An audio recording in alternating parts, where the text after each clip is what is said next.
Ok, une vidéo de 3 minutes. Bonjour, salut, c'est Jean-Luc Bohou, votre serviteur, l'entrepreneur en herbe, qui vous donne toujours l'information et qui est là toujours pour vous booster dans vos affaires. Ce matin, nous allons parler d'un point, et ce point, c'est une question que nous allons développer un tout petit peu avec au minimum 3 minutes, si on a aussi grandi 5 minutes.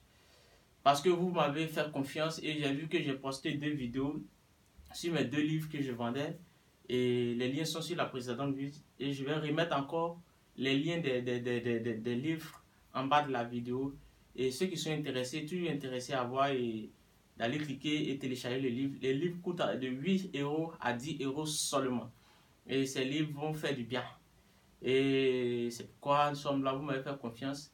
Ça fait un bout de temps que je n'ai pas fait de vidéo, mais ce matin je vais faire cette vidéo.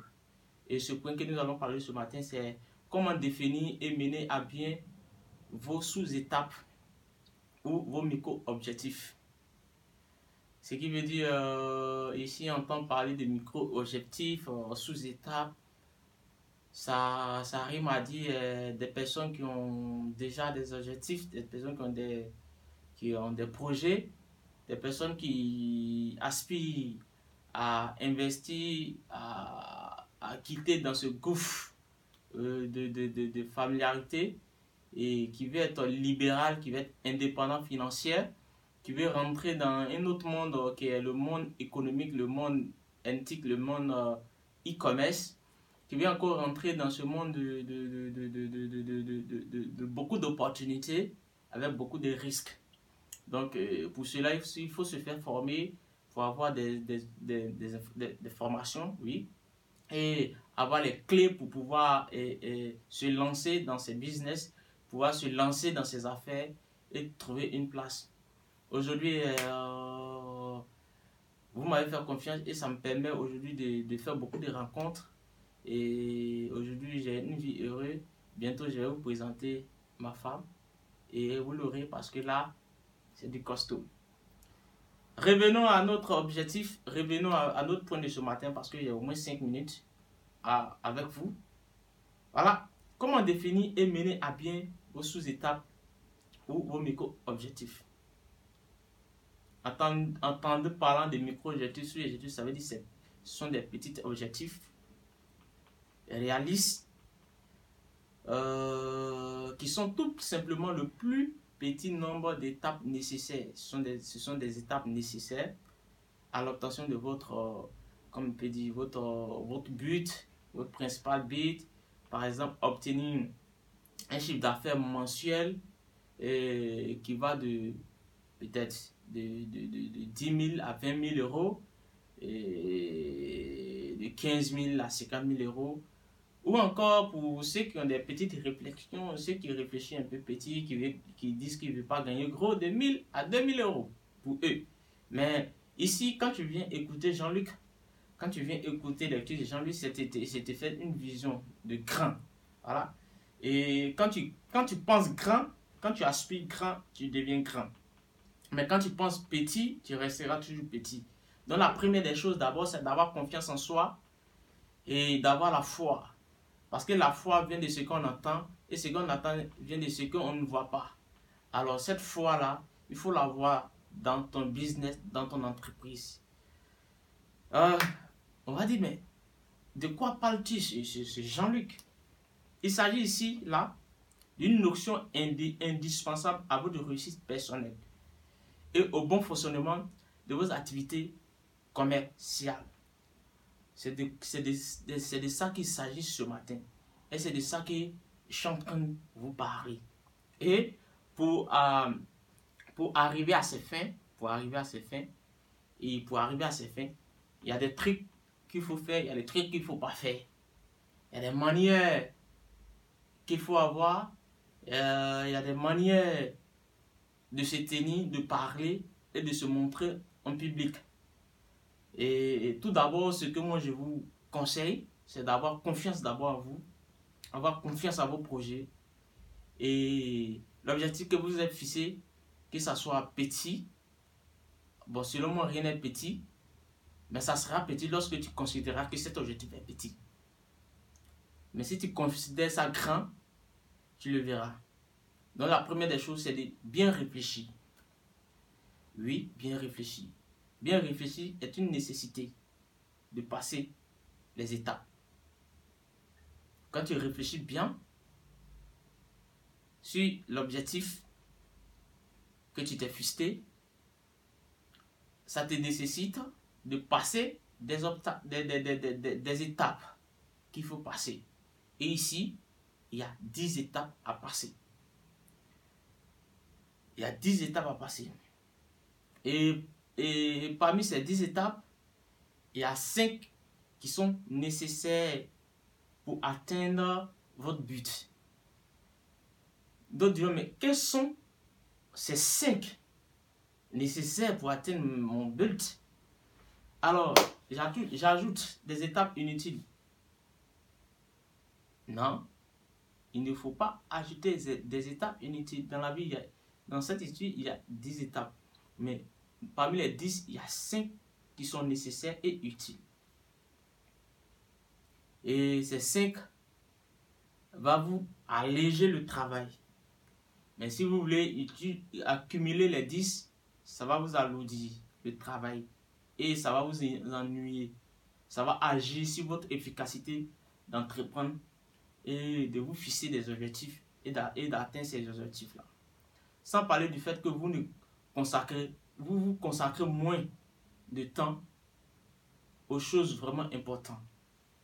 Alors pourquoi s'embêter avec des objectifs inutiles? Donc dans ces 10, on enlève les 5 objectifs qui sont inutiles. Et on va encore se focaliser sur les 5 qui sont utiles. Alors nous sommes faits pour ça. Vous voyez? Et l'homme a un instinct qui à force de travailler, qui l'emmène à la perfection. Alors si tu veux te surcharger, tu vas beaucoup être inutile dans tes affaires, tu vas inutile entreprendre parce que là, ton cerveau n'a pas le temps de bien réfléchir et d'appréhender des choses pour pouvoir te booster dans tes affaires. Alors, nous nous dispersons en activités improductives. Nous perdons notre temps en tâches peu utiles.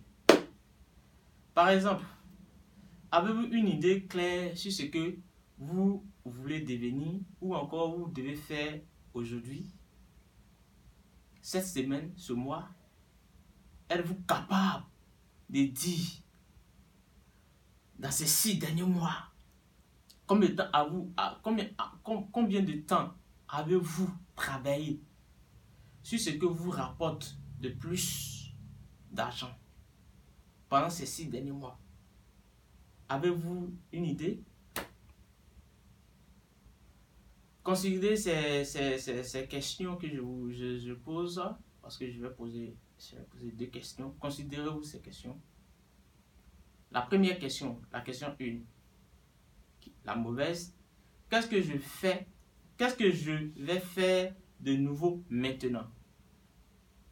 Ça, c'est la première question, la mauvaise. Et la deuxième question, la bonne. Quel est le strict minimum que je dois faire pour atteindre mon objectif? Voilà. C'est à ces 2 questions que nous allons répondre. Le processus qui vous fera passer de la question 1 à la question 2 n'est pas du tout simple.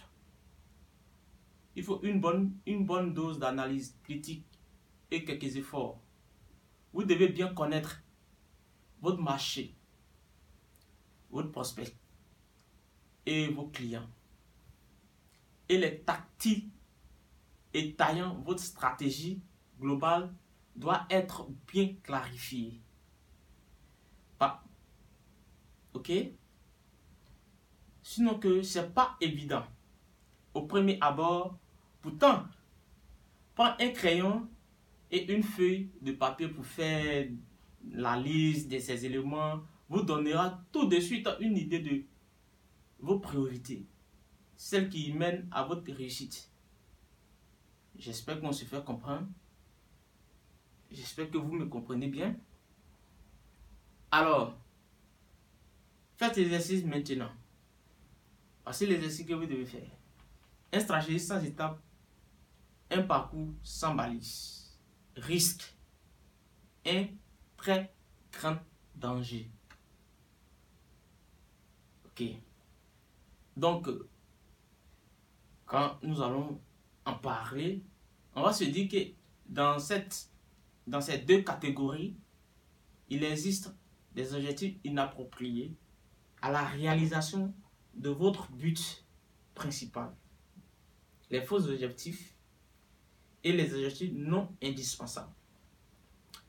Les faux objectifs sont ceux qui ne sont pas en rapport direct avec votre stratégie.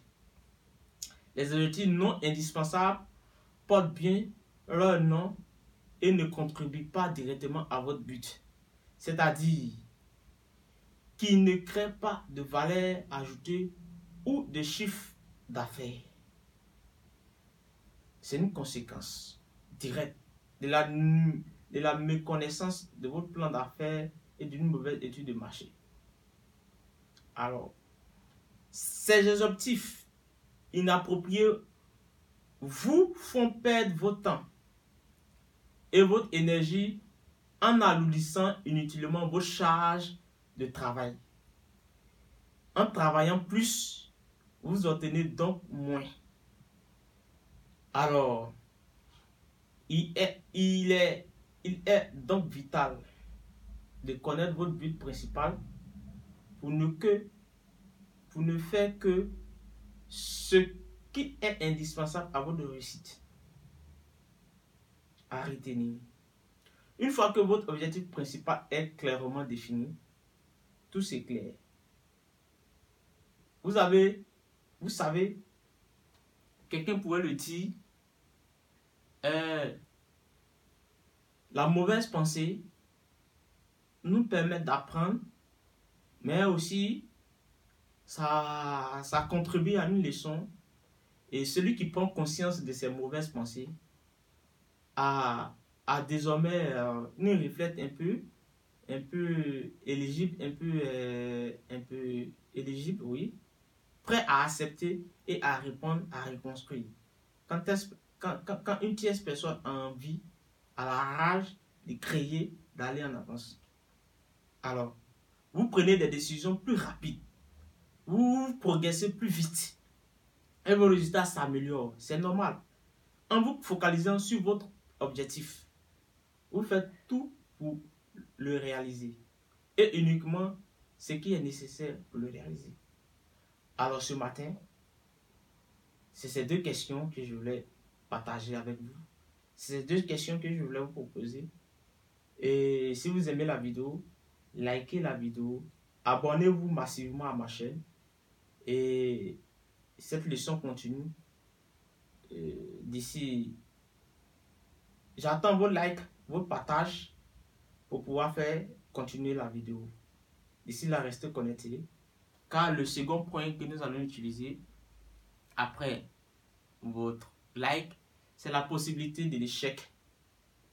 On va parler de la possibilité de l'échec et comment éviter l'échec et pourquoi faire l'échec, pourquoi y a-t-il d'échecs comme entrepreneur.